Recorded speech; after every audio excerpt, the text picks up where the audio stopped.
us are getting pretty excited about this, but we got some bad news for people hoping to see the northern lights in Washington this week. Right now, there's only a small chance for seeing pieces of the Aurora Borealis tomorrow night. Oh, okay. So Abby's tracking our northern lights forecast this morning. You're here to break it all down for us. That's not what we wanted to hear. I know. I hate being such a bummer, right? You know, social media has been buzzing about this. You might have seen it that several media outlets around the country reported that more than a dozen states would see the Aurora Borealis this week, but as it turns out, many of those reports were inaccurate. They were based on a misinterpretation of a forecast made weeks ago by the National Oceanic and Atmospheric Administration. So to talk more about this, I want to bring in Mark Misch with NOAA's Space Weather Prediction Center, coming to us from Colorado. Mark, good morning to you. Good morning, Abby, and good morning, everybody. All right. Hey, so Mark, your center issues official forecasts, 3-day and 27 forecasts. Why did media outlets use the one made weeks ago for their stories and not the new ones? Why the confusion? Yeah, so there are a couple kinds of forecasts that are relevant here. We issue aurora forecasts for about 2 days in advance, but aurora are caused by geomagnetic storms, disruptions in Earth's magnetic field. And geomagnetic storms are caused in turn by what we call the solar wind. So the solar wind is a constant stream of magnetized gas or plasma that comes from the sun. And sometimes it's gusty. Sometimes there are gusts of wind called coronal mass ejections that blow quickly by the Earth. But other times there are long-lived, high-speed streams of wind that can last for months. And the sun spins. The sun spins around in about 27 days, or about 4 weeks.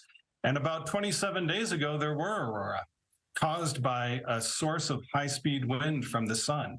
They were particularly prominent in New Zealand because of the timing of when that hit. So about 2 weeks ago, as that region rotated around to the back of the sun, there was a prediction from the Space Weather Prediction Center that we could have more activity when it spun around again. But as of about a week ago, when it came around again, we saw that it was diminished and it was not going to produce the kind of activity it did a month ago. So we revised our forecast, but some media outlets just didn't pick up the revised forecast. That happens often when there's a change in the forecast and an update needs to be made. It's a bummer that these media outlets didn't see that. So thanks for explaining it. Okay, let's talk about this week. Near the Canadian border might be hints of the northern lights tomorrow night. Tell me what we might see there. Yeah, so I mentioned these CMEs, these gusts of wind. They take about 2 to 3 days after we see them leaving the sun, and they take about 2 to 3 days to travel to the Earth. And we saw one leaving on Tuesday. One left the sun on Tuesday. And so we expect it to hit tomorrow night, Friday night. But it's mostly going to miss the Earth. CMEs are large clouds of this plasma. And most of the substance is going to miss the Earth, but we're going to get a grazing blow. And there's a possibility for a minor geomagnetic storm on Friday evening. So if you